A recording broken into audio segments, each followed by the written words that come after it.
አሁን መኪኖቻችን ገብቷል። አዲስ አበባ ከስተመር እየጠበቀን ነው።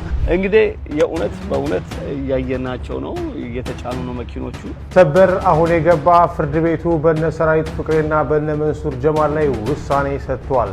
በቤተ ክርስቲያናችን በዚህ በሰባተኛው ሰንበት ላይ ኒቆዲሞስ ተብሎ ከዮሐንስ ወንጌል ምዕራፍ 3 ላይ የሚነበበው የወንጌል ቃል እንዲህ ይላል። ሰላም ጤና ይስጥልኝ። እንዴት አደራችሁ? እንዴት ዋላችሁ? እንዴት አመሻችሁ? አምላካ በቅዱስ እግዚአብሔር ስሙ ዛሬም ዘወትር የተመሰገነና የተወደሰ ይሁን። ቀን ላይ ነበር ይህን ነገር ላቀርበው አስቤው የነበረው። ነገር ግን ከ5 ሰዓት በላይ የመንገድ መንዘጋጋት ገጥሞኝ ለሆነ ጉዳይ ወጥቼ አሁን 4 ሰዓት ሊሆን ሲል ነው ቤት የገባሁት። እንግዲህ በጣም ይቅርታ ጠይቃለሁ በመዘግየቴ። በጣም አጭር አድርጌ የምሽቱን መረጃዎች ላቀርብላችሁ ብዬ ስላሰብኩኝ ነው። በተለይ ደግሞ ከፊንቴክ ጋር በተገናኘና ነገ እንግዲህ ሰንበት ነው የሚገባው በዓል አለ ኒቆዲሞስ። ከሱ ጋር ተገናኘ በጣም ጥቂት ነገር ለማለት ብቻ ነው የምንጀምረው። ስለዚህ ለብዙዎች እንዲደርሱ ይህን ቪዲዮ ሼር አድርጉት። ከምን እንጀምር ካላችሁ የነ ሰራዊት ፍቅሬ ማስታወቂያ ላሳያችሁ። መኪኖቻችን ገብቷል። አዲስ አበባ ከስተመር እየጠበቀን ነው። እንግዲህ የእውነት በእውነት እያየናቸው ነው። እየተጫኑ ነው መኪኖቹ።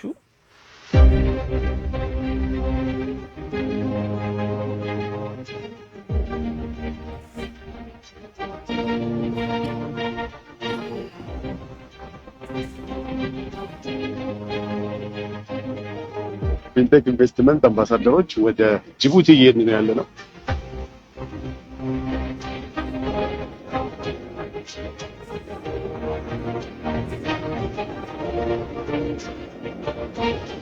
በጅቡቲ የኢትዮጵያ ኤምባሲ ላደረገልን አቀባበል በጣም እናመሰግናለን። ፊንቴክ ኢንቨስትመንት ባዘጋጀው ፕሮግራም ላይ ይሄው ከጀርባችን የምታዩዋቸው ታላላቅ አርቲስቶቻችን ኢትዮጵያ አለኝ የምትላቸው አርቲስቶች ዛሬ ጅቡቲ ተገኝተዋል። كنتوا دوادة فنانين إثيوبيا نوجي يميت. أهلا بكم مسلسلين في إثيوبيا من شركة فينيك de la société Fintech Investment.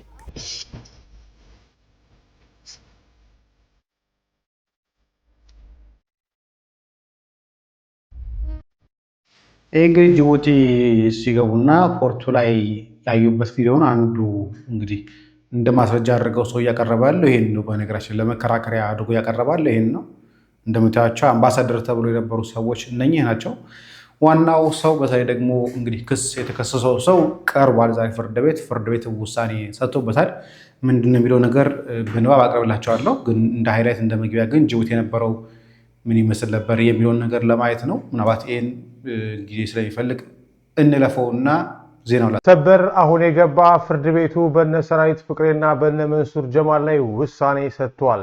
በአዲስ አበባ ከተማ የፌዴራል ፍርድ ቤት ግቢ ዛሬ አርብ መጋቢት 18 ቀን ከተለመደው እጅግ የተለየም ከባድ ድባብ አስተናግዷል። በፊንቴክ ኢንቨስትመንት የገንዘብ ማጭበርበር ወንጀል ጠርጥረው በቁጥጥር ስር የዋሉት ታዋቂ ጥበብ ሰዎች እና ቲክቶከሮች የፍርድ ቤት ውሳኔያቸውን ለመስማት ተሰልፈዋል።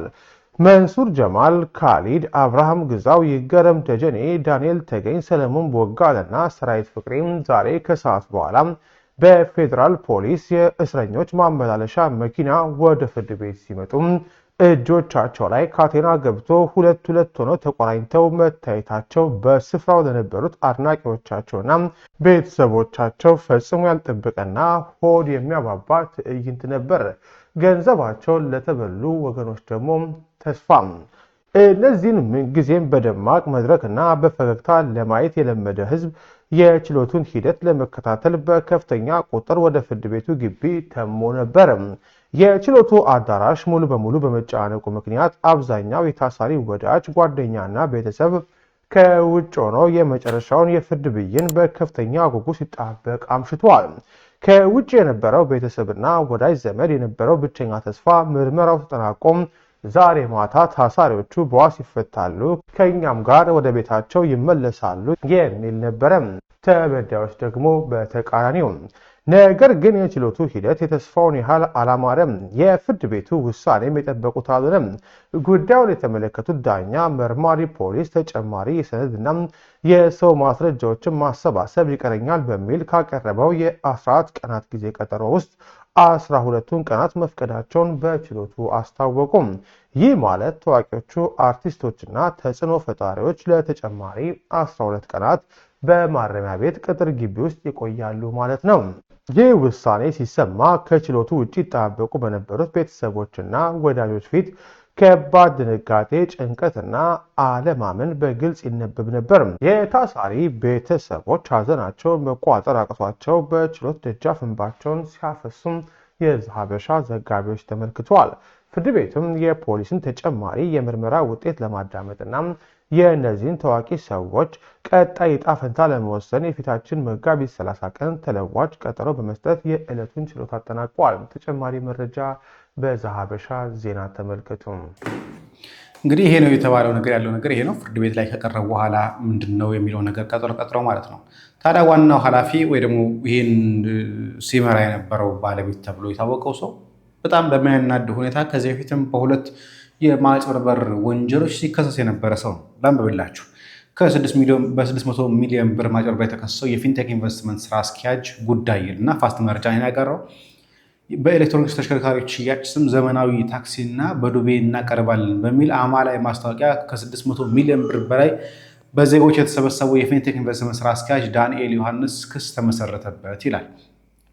ተከሳሹ በማህበራዊ ሚዲያ ተጽዕኖ ፈጣሪዎች በመጠቀም አሳሳች መረጃዎችን በማሰራጨት በፈጸመው መጠነ ሰፊ ማጭበርበር በፌዴራል አቃቢ ሕግ 19 ተደራራቢ ክሶች ቀርቦበታል። የፌዴራል አቃቢ ሕግ ለፌዴራል ከፍተኛ ፍርድ ቤት ልደታ ምድብ ሁለተኛ ልዩ ወንጀል ችሎት ባቀረበው ዝርዝር መሰረት ግለሰቡ ወንጀሉን በፈጸመበት የንግድ ህጋዊ ሽፋን ተደራጅቶ የነጭ ኮሌታ ሳይበር ማጭበርበር ስልት መሆኑ ተመልክቷል። ተከሳሹ በ2013 ሄሎ ታክሲ እና ሄሎ መኪና የተባሉ ድርጅቶችን በማቋቋም የትራንስፖርት ችግር በመፍታት ዘመናዊ የመኪኖችን በዱቤ እንደሚያቀርብ በማብሰር ከ5000 በላይ ዜጎች መዝግቧል።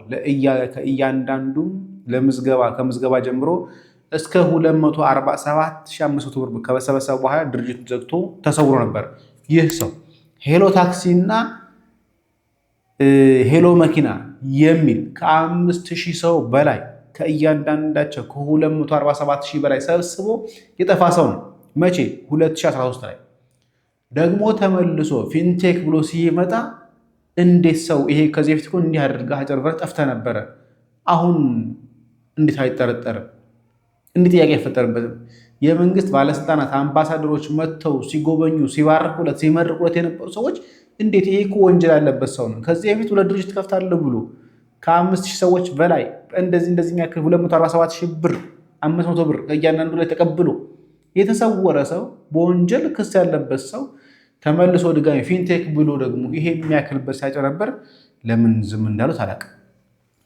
ዳንኤል ዮሐንስ ቀደም ሲል በዓለም ዋንጫ ስም በማጭበርበር ፈጽሞ በኢንተርፖል ከተያዘ ግርማ ገብረ ሚካኤል ወይም አስካል የተባለ ግብረ አበሩ ጋር በመሆን በ2016 ዓ.ም ፊንቴክ ኢንቨስትመንት በተባለ ድርጅት በ7 ሚሊዮን ብር ካፒታል አቋቁሟል።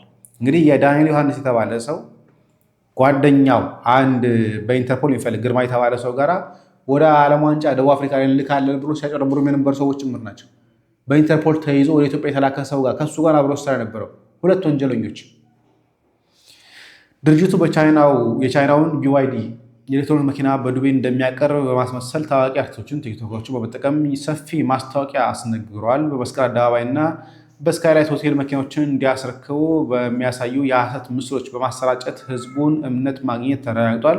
ተከሳሹ በ1430 በላይ ግለሰቦች በመመዝገብ ከእያንዳንዱ ከ950 ሺህ ብር እስከ 1.86 ሚሊዮን ብር የሰበሰበ ሲሆን ለጥቂት የጥቅም ታጋሪዎቹ ብቻ መኪና በመስጠት የቀሩትን ሳይበድል ቀርቷል። በማስታወቂያው ላይ ግን 520 መኪኖችን እንዳከፋፈለ በመግለጽ የሐሰት ሪፖርት ሲያቀርብ እንደነበር አቃቢ ሕግ አመልክቷል። ተከሳሹ በ1996 ዓ.ም የወጣውን ወንጀል ሕግና የኮምፒውተር ወንጀል አዋጅን በመተላለፍ ክስ የተመሰረተበት ሲሆን ጉዳዩ ፍርድ ቤት መታየት ጀምሯል። እንግዲህ ሰፊ ዝርዝሮች ይመጣሉ። ይሄ መጋቢት 18 ዛሬ የተዘገበ መረጃ።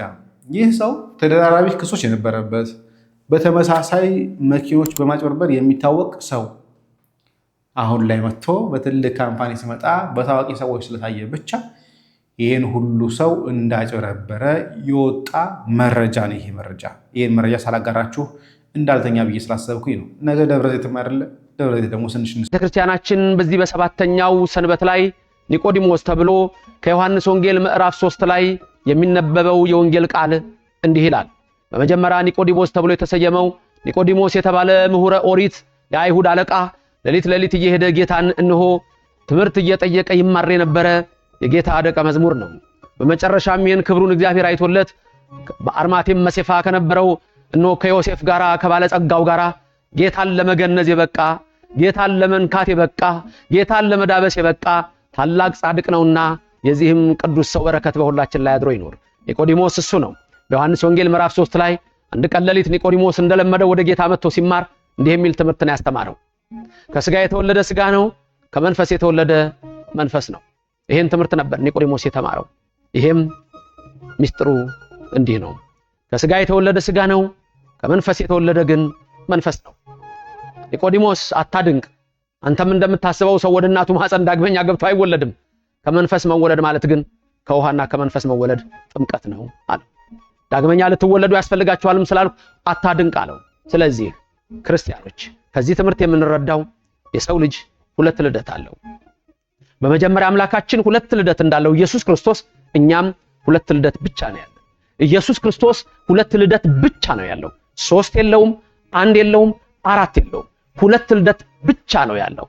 አንደኛ ጥንት ዘመን የማይቆጠርለት ቅድመ ዓለም ከአብ የተወለደው መወለድ፣ ወልድ ከአብ የተወለደው መወለድ ነው። እንዲህ ማለት ግን አብ አባት በመሆኑ ልጁን ወልድን አይበልጠውም፣ ወልድም ልጅ በመሆኑ ከአብ ከአባቱ አያንስም፣ መቀዳደምም የለም። አብ ወልድ መንፈስ ቅዱስ መቀዳደም የለም፣ አንዱ ካንዱ አይበልጥም። አብርሃም ይስሐቅን በፍጥረት እንደሚያዘው በታላቅነት ይስሐቅ ያዕቆብ እንደሚያዘው በአብ በወልድ በመንፈስ ቅዱስ ዘንድ እንደሱ የለም።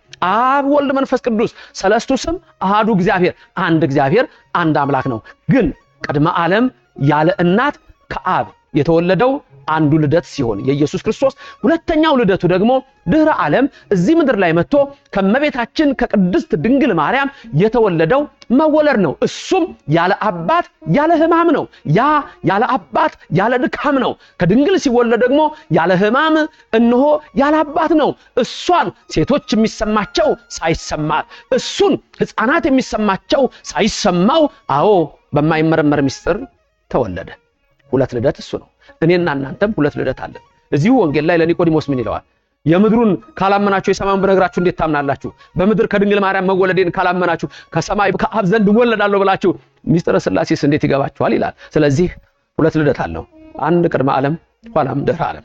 ቅድመ ዓለም ያለ እናት ያለ ድካም፣ ድህረ ዓለም ያለ አባት ያለ ሕማም። ሌላው እኔና እናንተ ሁለት ልደት አለን። ኒቆዲሞስ በተባለው በዚህ 7ኛ ሳምንት ላይ የምናየው ልደታችንን ነው። ከስጋ የተወለደ ምንድነው? ስጋ ነው። ከመንፈስ የተወለደ ምንድነው? መንፈስ ነው። ከስጋ የተወለዳችሁት ከእናትና ከአባታችሁ የተወለዳችሁት ነው። ሁሉም ሰው ከእናትና ከአባቱ ተወልዷል። ይሄ ምን ልደት ይባላል? የስጋ አባትና እናት አለን። የስጋ ንብረት ያወርሱናል። አላፊ ጠፊ ነው። ከውሃና ከመንፈስ የምንወለደው ግን ከአብራከ መንፈስ ቅዱስ ከማህፀነ ዮርዳኖስ በ40ና በ80 የምንጠመቀው ጥምቀት ነው። እሱም ከውሃና ከመንፈስ መወለድ ነው። ይሄም የእግዚአብሔር ልጅነት ነው። አንዳንድ ሰው ካደኩ በኋላ ጠመቃለሁ ብሎ ያስባል። መርጬ አይቼ ይላል። መጀመሪያ በኦርቶዶክስ ቤተክርስቲያን የማያምን ሰው ቤተሰብ ልጅ ቢመጣ አይጠመቅም። በ40ና በ80 የሚጠመቁት የሚያምኑ የክርስቲያኖች ልጆች ናቸው። ምክንያቱም እነሱ ክርስቲያኖች ናቸው፣ ልጆቻቸውም ክርስቲያኖች ናቸው። የሚወርሱት የእናት አባታቸውን ርስት ነው። የሚመረጥ እምነት የለውም። ኤፌሶን 4:5 አንድ ጌታ፣ አንድ ጥምቀት፣ አንድ ሃይማኖት፣ ሌላ ነገር የለም። ስለዚህ የክርስቲያን ልጅ የሆኑ ግን ይጠመቃሉ። ስለዚህ እግዚአብሔር በሰጠን በዚህ ጸጋ ወንዶች በ40 ቀን ሴቶች በ80 ቀን ጥምቀትን ያገኛሉ። በ40 ቀን ለምን እንደምንጠመቀው በ80 ቀን ለምን እንደምንጠመቀው እግዚአብሔር አዳምና ሔዋንን ኤልዳ በተባለ ምድር ፈጠራቸው። አዳምን በ40 ቀን ገነት ከተተው፣ ሔዋንን በ80 ቀን ገነት ከተታት። እኛም ወደ እግዚአብሔር መንግስት የምታገባ ጥምቀትን በ40ና በ80 ቀናችን በተወለድን እናገኛለን። ከስጋ የተወለደ ስጋ ነው፣ ከመንፈስ የተወለደ ግን መንፈስ ነው ወገኖቼ። ስለዚህ ይህ በኦርቶዶክስ ቤተክርስቲያናችን ይሳምን ኒቆዲሞስ ብለን ስንጠራ ሁለቱን ልደታችንን እንመለከታለን። የጌታንም ሁለቱን ልደቶች እናስባለን። ይህ ክብራችን ነው። ይህ ሃይማኖታችን ነው። ይህ የተሰጠን ታላቅ ጸጋ ነው። ሌላው ግን ስጋዊ ሁሉ ከፉ፣ ስጋዊ ሁሉ ከንቱ፣ ስጋዊ ሁሉ አላፊ ነው። ስለዚህ የዚች ምድር ህይወት እጅግ አጭር መሆኗን ተገንዘቡ። ብዙ ሰው ለዚች አጭር እድሜው ሲሰርቅ፣ ሲያመነዝር፣ ሲዘሙት፣ ሲሰክር፣ ሲቅም፣ ሲያጨስ ይኖራል። እግዚአብሔር ልባችሁን ይቀድስ፣ ከክፉ ሐሳብም ያውጣችሁ። አንዳንዴ ያው ያስቸግራችሁ ይሆናል። ከዛ ለመላቀቅ ግን እግዚአብሔር ይችላል። እግዚአብሔር ሁሉን ያደርጋል። ጸንታችሁ ከቆማችሁ እግዚአብሔር ይቀድሳል። መቅደስ ነሃ፣ መቅደስ ነሻ። ስለዚህ እግዚአብሔር በውስጣችን ያድራል። ስለዚህ በውስጣችን እንዲያደርግን የስጋን አስተሳሰብ አርቀን ሮሜ 12 ቁጥር 1 ወንድሞቼ እህቶቼ ይሄን ዓለም አትምሰሉ በልባችሁ መታደስ ተለወጡ ይላል። በልብ መታደስ፣ የልብ መቀደስ ይህንን ነው እግዚአብሔር የሚሻው። ስለዚህ ከስጋ የተወለደ ስጋ ነው፣ ከንቱ ነው የሚሆነው የስጋው ነገር። በመንፈስ መወለድ ግን እግዚአብሔርን ኃይል ወርሰን መንፈስ ቅዱስ አምላካችን እግዚአብሔር እኛን በክብር ቀድሶን በቀኙ እንድንቆም የሚያበቃን ነው። ሰባተኛው ሳምንት ኒቆዲሞስ ይህን የሚያሳይ ነው። ባላችሁበት ሁሉ እግዚአብሔር በልባችሁ ይንገስ፣ ካለባችሁ መከራና ስቃይ ሁሉ ያድናችሁ፣ ከክፉም ማሰራር ይሰውራችሁ። አዎ ከስጋ የተወለደ ስጋ ነው፣ ከመንፈስ የተወለደ መንፈስ ነው። ጌታ ሆይ ሁላችንንም ልጆችህ ነንና ከክፉ ነገር ሰውረህ ዳግም ስትመጣ በቀኝ አቁመን። አሜን አሜን። ለመምህራችን እግዚአብሔር አምላካችን ቃለ ሕይወትን ያሰማልን። እንግዲህ ነገ በምሽት ስለሚማረው በሌሊት ሲማር የነበረው ኒቆዲሞስ ነገረ ጥምቀትን ነገረ ልደትን የምንነጋገርበት የሚታሰብበት በዓል ነው። ከወዲሁ እንኳን አደረሳችሁ እላለሁ። ይህ ቪዲዮ ለብዙዎች እንዲደርስ ሼር ማድረጋችሁን አትርሱ። ሰላም እግዚአብሔር ከእናንተ ጋር ይሁን።